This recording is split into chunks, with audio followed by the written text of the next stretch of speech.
ایک واقعہ سن لیجئے. ایران میں ایک بہت بڑے عالم دین گزرے آج سے کوئی 40-45 سال پہلے. ان کی بیٹی کا ایک طالب علم رشتہ لینے گیا. انہوں نے رشتہ دیا. کہتے ایک دن میں گھر گیا. ہم کہتے ہیں سینسیوٹی، یعنی انسان دینی مسائل میں حساس ہونا چاہیے. حساسیت کا مطلب کیا ہے؟ آپ بینک میں گئے، بینک نے آپ کو 1 لاکھ دیا، اس نے مشین پہ رکھا، مشین نے گنا کہ 100 نوٹس ہیں. آپ نے پھر گننا شروع کیا. یہ کیا ہے؟ سینسیٹیو ہو آپ، کیونکہ مال سے محبت ہے. کہیں ایک بھی کم ہو گیا تو مجھے گھاٹا ہو جائے گا. میں اتنا اپنے مال کے لیے سینسیٹیو ہوں. ایک بندے نے 1 بار گنا، 2 بار گنا، 4 بار گنا. مشین گن کے بتا رہی ہے کہ 100 نوٹس ہیں، لیکن مجھے یقین نہیں آ رہا جب تک میں خود گن نہ لوں. اس کا مطلب میں اپنے معاش میں، اپنے مال میں بڑا حساس ہوں، بڑا ایکوریٹ ہوں، بڑا گن کرتا ہوں. لیکن سوال یہ ہے، کیا تم اپنی نمازوں کے لیے بھی اتنا حساس ہو؟ اپنے روزوں کے لیے، اپنے خمس کے حساب میں، کہ کہیں حساب میں 2 روپے ادھر ادھر نہ چلے گئے ہوں. اسے کہتے ہیں حساسیت. کیا تم اپنے دین میں، اپنی ولایت میں، اپنے ایمان میں، اپنے کردار میں اتنے حساس ہو جتنا اپنے مال کے بارے میں ہوتے ہو؟ قطعاً نہیں ہے. اسے حساسیت کہتے ہیں. فرما ہمارے سسر جو تھے جب یہ رشتہ لینے گئے کہ بہت دینی مسائل میں حساس تھے. انہوں نے کہا کہ ایک دن میں ان کے گھر گیا. میں نے دیکھا یہ صحن میں ایک باغچہ ہے، باغچے میں کچھ پھول لگا رہے ہیں. میں پہنچا، میں نے کہا آپ بوڑھے ہیں، بزرگ ہیں، آپ بیٹھ جائیے، میں پھولوں کو لگاتا ہوں، مجھے آتے ہیں پھول لگانا. انہوں نے کہا ٹھیک ہے. لگانا آتے ہیں؟ کہا لگانا آتے ہیں. کہا لگائیے. کہ میں نے باغچے میں جو پھول رومال میں پڑے ہوئے تھے، میں نے ایک پھول کو نکالا اور زمین میں ڈالنا شروع کیا. انہوں نے کہا کہ میرے لال ان پھولوں کے نیچے جو مٹی لگی ہے اس کو رومال میں اچھے سے جھاڑو. میں نے کہا قبلہ میں پھولوں کو زمین میں لگاتا ہوں، مجھے پتا ہے پھول میں تھوڑی گیلی مٹی ہونی چاہیے تاکہ یہ پھول گروتھ اچھی کریں، یہ اچھے سے بڑھیں. انہوں نے کہا نہیں تمہارا نہ جائے، ان کو صحیح سے جھاڑو رومال میں. کہ میں نے جھاڑا، 3-4 پھول تھے میں نے لگا لیے. کہ رومال کو باندھ کے درخت کے اوپر رکھ دو. میں نے رکھ دیا. میں نے کہا قبلہ اب ظاہر آپ کی بیٹی سے شادی ہوئی ہے، میں آپ کے مزاج کو سمجھنا چاہتا ہوں، میں آپ کی صفات کو سمجھنا چاہتا ہوں. اس کی وجہ کیا ہے؟ آپ جتنا بڑا عالم اور مدرس، اس خاک کو جھاڑنے کی ضرورت کیا ہے؟ کہ آج میں آ رہا تھا مشہد کی کسی گلی سے. اس گلی میں ایک دکان ہے پھول فروش کا جو پھول بیچتے ہیں، باغبان کا. مجھے اس نے دیکھا، اس نے کچھ پھول دیے. کہ مولانا آپ کے گھر میں باغچہ ہے؟ میں نے کہا ہاں. کہ یہ چند پھول لے جائیں. کہ پھر کیا ہوا؟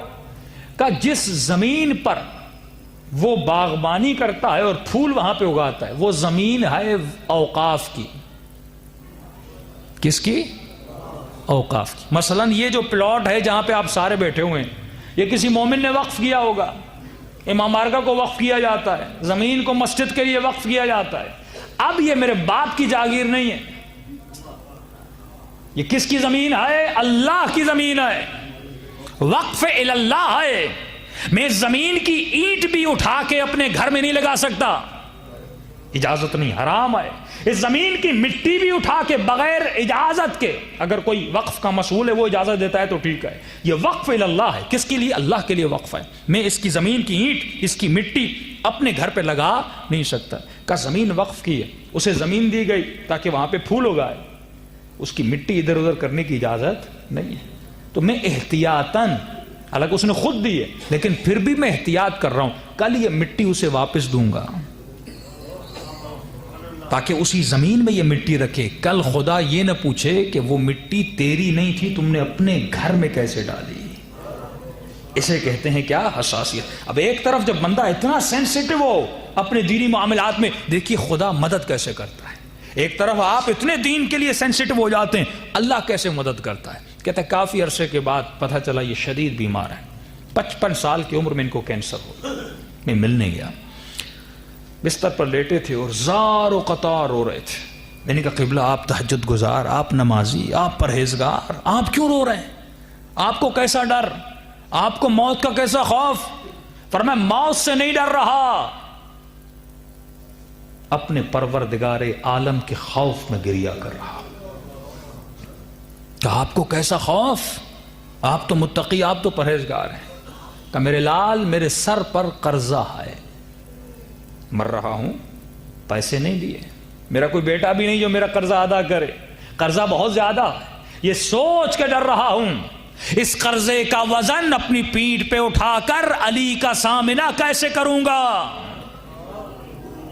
کیسے مولا کا جواب دوں گا؟ حقوق العباد، بندوں کا حق میں نے کھایا ہے۔ ہم علی کے حق کی بات کرتے ہیں، ہم ولایت کے حق کی بات کرتے ہیں، پہلے اللہ کے بندوں کے حق تو ادا کرو۔ کیا تم نے باپ کا حق ادا کیا؟ کیا تم نے بیٹی کا حق ادا کیا؟ کیا تم نے بھائی کا حق ادا کیا؟ کیا تم نے بہن کا حق ادا کیا؟ مومن بھائی کا حق ادا کیا؟ جب یہ حق ادا کرو تو پھر علی کے حق کی بات کرو۔ علی اپنا حق تو معاف کر سکتے ہیں، لیکن بندوں کا حق صرف بندے معاف کر سکتے ہیں۔ اگر کسی کا پیسہ کھایا، مال کھایا، اسی لیے رو رہا ہوں، نمازیں تو پڑھی، اللہ کا حق ادا کیا، مولا کی اطاعت کی، علی کا حق ادا کیا، اہل بیت سے محبت کی، اہل بیت کا حق ادا کیا، لیکن اس بندے کا قرض میرے سر پر ہے۔ اس نے کہا قبلہ میں آپ کا داماد ہوں، بیٹے کی جگہ پر ہوں، میں آپ کا سارا قرض ادا کروں گا، آپ اطمینان سے اس دنیا سے جائیے۔ اس نے کہا میرے لال قرضہ بہت زیادہ ہے۔ کہا نہیں، جتنا بھی ہوا میں گارنٹی دیتا ہوں میں ادا کر دوں گا۔ کہ اتنا کہنا تھا، انہوں نے ٹھنڈی سانس لی اور سکون سے آنکھیں بند کی، روح پرواز کر کے چلے گئے۔ اتنے میں نے دیکھا بستر کے نیچے وصیت نامہ تھا۔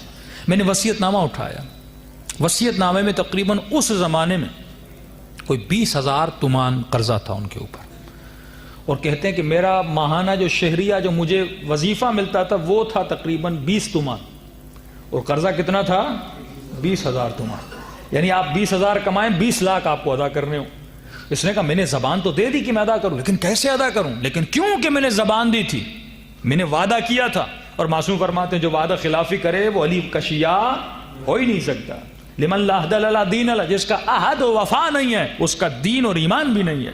میں نے کہا ٹھیک ہے۔ کہتا میں نے کچھ بھی کر کے 2-3 سال میں محنت کر کے پڑھتا بھی تھا، کام بھی کرتا تھا، لیکن اپنے سسر کا پورا قرضہ میں نے کیا کیا؟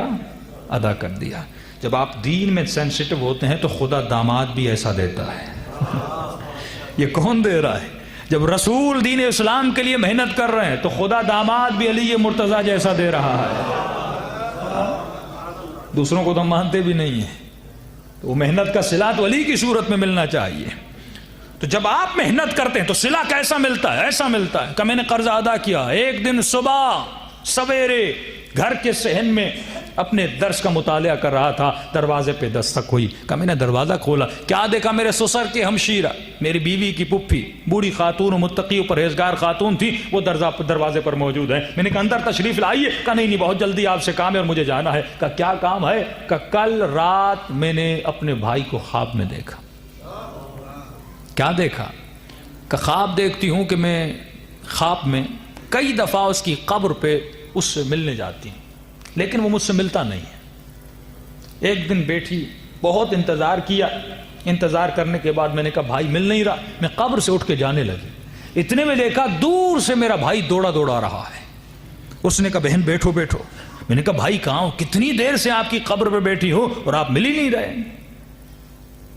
کہا کہ میں علامہ حلی سے ملنے گیا تھا۔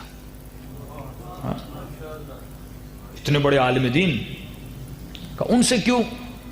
کہا کہ کئی دنوں سے میں اپنے قبر کے کمرے میں بند تھا، اور علامہ حلی 3 مرتبہ میری قبر پہ آ چکے، میں بند تھا، یہ آتے تھے، میں ان کو دیکھتا تھا، لیکن میں کیونکہ بند تھا میں نکل نہیں سکتا تھا۔ اور اتنے بڑے عالم دین 3 دفعہ آئے لیکن میں اپنی قبر سے نکل نہیں سکا۔ کہ اللہ صد رحمت کرے میرے داماد پر، اس نے میرا قرضہ اتارا۔ جیسے وہ اترا میرے کمرے کا دروازہ کھلا۔ آج علامہ دوبارہ آئے، میں نے کہا اتنے دن سے بزرگوار عالم دین آ رہے تھے، میں مل نہیں پا رہا تھا۔